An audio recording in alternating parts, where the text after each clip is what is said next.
White House National Economic Council Director Kevin Hassett is on the show, and he's with me now.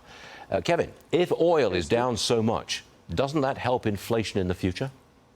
Oh, it absolutely helps inflation, Stu. And what's happened is that markets are celebrating this enormous victory for President Trump, that we've done away with Iran's nuclear program, and then we've turned it into a ceasefire relatively quickly.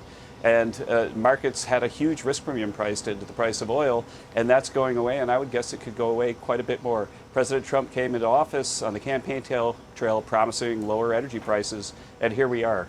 This is part of it, but the drill baby drill part is coming as well, and so people can expect to have very good news at the gas pumps this summer. Will the drillers pump a lot of oil if the price is below $60 a barrel?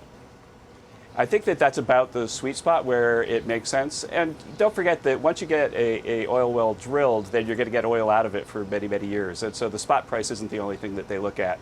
And the fact is that there's an enormous demand for energy in the U.S. The demand for energy is going up because of all the artificial intelligence data centers that people are building, and also because we're not turning everything into an electric car. And so the combustion engine is cool again.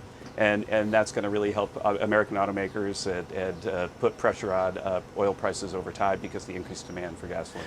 The last time you were on the show, I think it was a couple of weeks ago, we were talking about trade deals and how, well, pretty soon we're going to get some trade deals announced. Okay. Mm-hmm. No trade deals have been announced as far as I know, apart from with the Brits. Where are those trade deals? Yeah, I think that what we're focusing on this week, obviously there's been quite a bit going on, but I had to call on a reconciliation package question with Howard Lutnick yesterday. He picked up right away, and he was in the middle of trade negotiations. We know that we're very, very close to a few countries and are waiting to announce after we get the big, beautiful bill closed. And so I think you're going to see a sequence of trade bills really starting from around the 4th of July. I was the dinner speaker last night at the House for the Main Street Caucus. The speaker was there. And the House members are really, really stoked to get the Senate bill, and they're kind of pre-conferencing so that they think they can vote on it right away. I wouldn't be surprised if this bill passes before the weekend. Yeah, but what's the problem holding up the trade deals? Oh, it's not a problem. It's just what are we doing things one at a time. An example, Stu, of like wanting to get all your ducks in a row is one of the nuances in the tax bill is something called 899, which is a thing that punishes foreign countries that have digital sales taxes and the like on us. And we've been having constant negotiations as part of the trade deals for them to take those things off, to stop treating our companies with their quote-unquote Pillar 2, and if they do that, that changes the bill. And so there have been a lot of moving parts, but the parts are moving in a good direction. Last one. Is there any reason for the Fed not to cut rates now?